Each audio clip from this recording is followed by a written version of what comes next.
You know, when it comes to fun off-road, the #1 toy, I reckon, in my mind, is something I've never owned. A Shorty 40 with big wheels and tyres and a V8 motor. It doesn't come much more fun than that now, does it?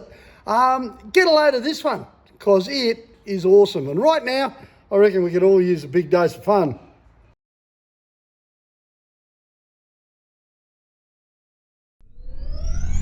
Hello, we're the O'Mealy clan, and I'd like to introduce you to our 2 Land Cruisers, one for the girls and one for us blokes.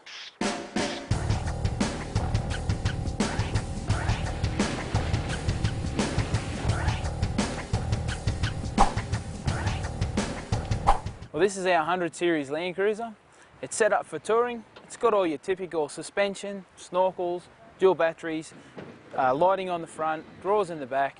It's a pretty typical sort of touring vehicle. But enough of that, let's go and have a play in me 40.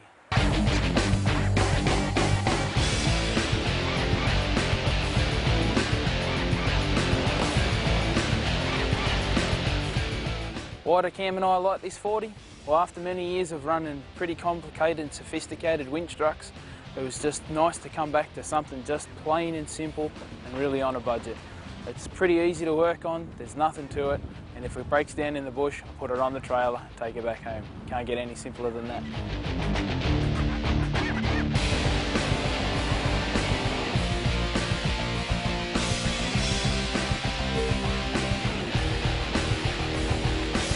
In the engine bay, Cam and I have just got a simple 5 litre Holden V8 engine that we've fitted to it. It's got Marks Adapters 4-wheel drive kit to it.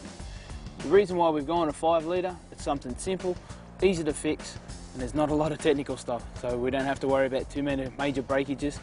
At the moment, it's running the 4-speed Toyota Land Cruiser gearbox, but currently we're also having an automatic built for it, so hopefully in the not too distant future that'll be ready so we can go playing with that one.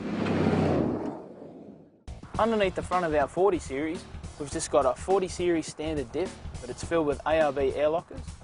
We've done a pretty simple sort of job on our springs. We've just done a simple spring over using the original Toyota Leaf pack. We've swapped the brakes, the front brakes for 60 series, as well as we've swapped the 60 series power steering, and we've put some custom 60 series steering arms on it. We also run 2-inch wheel spacers in the front. We've got clear breathers, and we also run a set of Rancho RS 9000 shocks on the front. In the interior of our 40, we've just got a set of $50 EL Falcon seats. The reason why we went for a set of those, so when, as you can see, there's not a lot of protection from the mud when it gets wet. I'd rather these get wet than something really expensive. I've just got a simple sports steering wheel that I've just had laying around, a CD player and my locker buttons, and a fire extinguisher. We make sure that we kept everything pretty simple in this truck. Cam and I, in the back of our 40, we've got ourselves an ARB space case to put all our ARB recovery gear in. We've custom built a roll cage here with a bit of padding there so we don't bash our heads around. Over in the back here we've got our ARB high output air compressor. We've also got the blow up kit for it for the times that we need to air up. Underneath our vehicle we've got a 90 litre gas tank. The reason why I run gas is that if we do get on some angles, gas will run upside down. It's got 2 fuel tanks, one under the driver's seat and the one underneath the passenger seat has actually been converted to a locked storage box so we can lock all our valuables and our recovery gear in it. I've got a custom front bar here that was knocked up in the shed to mount our high mount winch. We've got 50 metres of plasma rope on it, nice big recovery hook. We've got some IPF lights that I just happen to have lying around in the shed. So I fitted those up so they provide plenty of lighting for nighttime runs with the rest of the club. Got some 42-inch IROCs on Rock Toy speedlock rims. The reason why we chose the IROCs is that we've seen them on plenty of competitions before and we really like how they handled. And since buying the set, yeah, we can't complain of them all. Fantastic tyre. Okay, we've got a high lift jack here.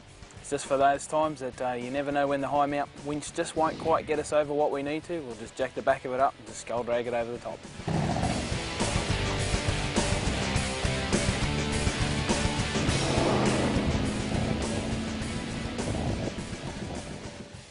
The reason why I love four-wheel driving, after being many years in drag racing and other various forms of motorsport, I just love the fact that we can just get out in the bush with a couple of mates from the Terrace 4-wheel drive club, and we can just get out there, just take it nice and easy. No real competitiveness until we get to a competition, of course, but it's just good to be out there with just a good bunch of friends. And Cameron, why do you like 4-wheel driving?